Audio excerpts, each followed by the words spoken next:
Let us try to remember what we have learnt about probability in the classes 7 and 8. You can see on the screen there are 3 questions. Please pause the video, take a pen and paper and try to solve them on your own. Let us check our answers. The first sub-question had asked us that will you be older than yesterday? Since we will always be older than yesterday, this event is certain to happen. The second one had asked us that a coin will land heads up. Now this we can't say whether it will definitely land heads up or tails up, isn't it? So it can happen but not certain. In the third one, does a die have the number 8 over it? Of course not. It is in the shape of a cube and a cube has only 6 faces. So the maximum number that we can get is 6. So the number 8 can never be possible.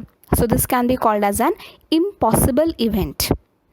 Now the traffic signal will become, if it is red, then the next traffic signal will be green.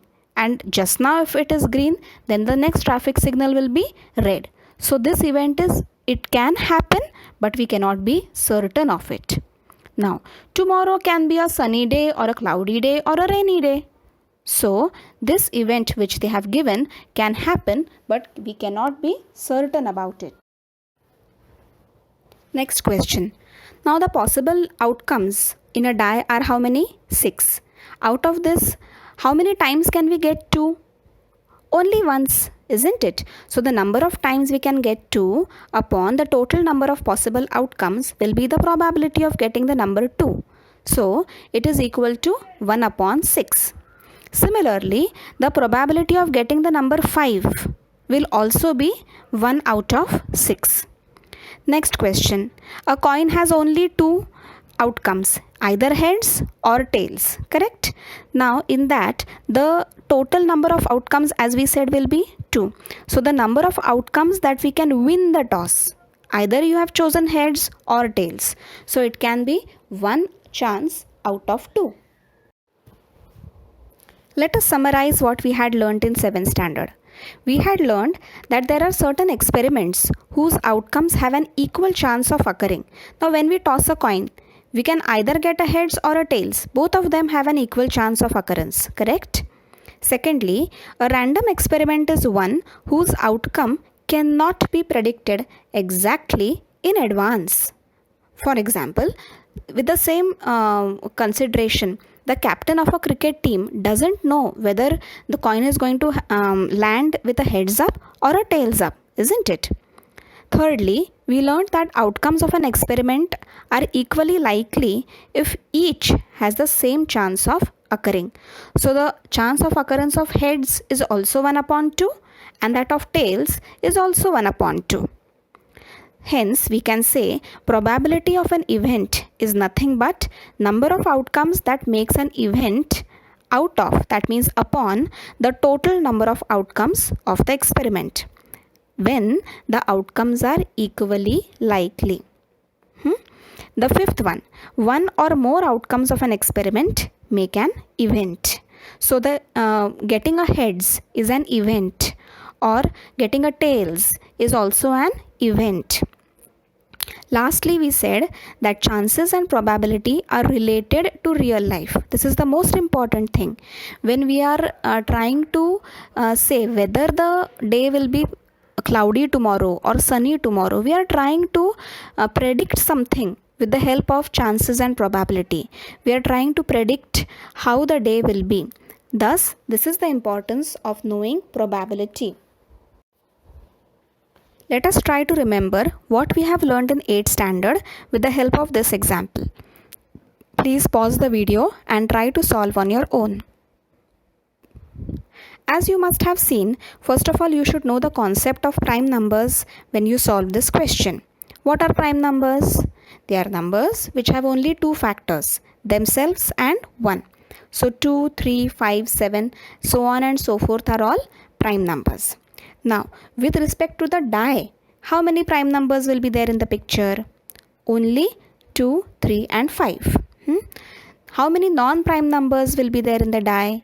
1, 4 and 6. Yes, we have to include 1 also. Even if it is not a composite number, it is a non-prime number. It is a unique number. So we have to include 1 also in the list. A number greater than 5 that can appear on the die will be what? Only 6. Number not greater than 5 means what? Numbers less than 6. So the numbers will be 1, 2, 3, 4 and 5. Yes, we have to include 5 also because it is not greater than 5. It is equal to 5. Let's try to solve the second question based on our knowledge from standard 8. Look at the question. Numbers 1 to 10 are written on 10 separate slips. One number on one slip, kept in a box and mixed well. One slip is chosen from the box without looking into it. What is the probability of getting a number 6, getting a number less than 6 and getting a number greater than 6? Please pause the video over here. You can take help of the diagram that is shown on the screen and solve. Let us check the answers now. Now first of all, our first observation will be what? Total number of slips is 10. How many slips will be there with the number 6 written on them? Just 1. Correct? So what is the probability of the number 6 out of the total number of slips? Yes, it will be just 1 out of 10. Now, the number of slips with the number less than 6 will be how many? Just 5. 1, 2, 3, 4 and 5. So, the probability can be given as 5 out of 10. This can further be reduced and written as 1 upon 2. The slip with a number greater than 6 will be how many? 7, 8, 9 and 10. Again 4 slips.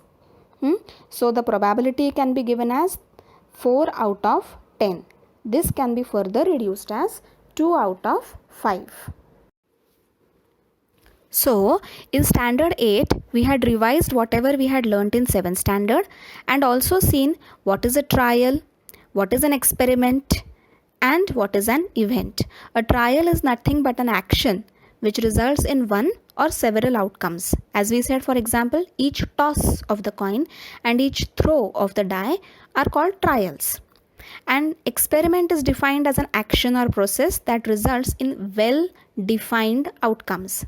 And thirdly, an event of an experiment is the collection of some outcomes of the experiment. This year, we are going to try and understand experimental probability or empirical probability also, as it is called, in detail. We will also use the formula, try to define it more properly while using it. We will also see what is the minimum probability of an event and what is the maximum probability of an event. In fact, we already know it, but this year we are going to define it more properly, more specifically. We will also see what is the sum of probabilities of all the possible outcomes of a trial. And lastly, we will see what is the sum of the occurrence of an event, its probability, and what is the probability of non-occurrence of an event. This is what we are going to learn this year.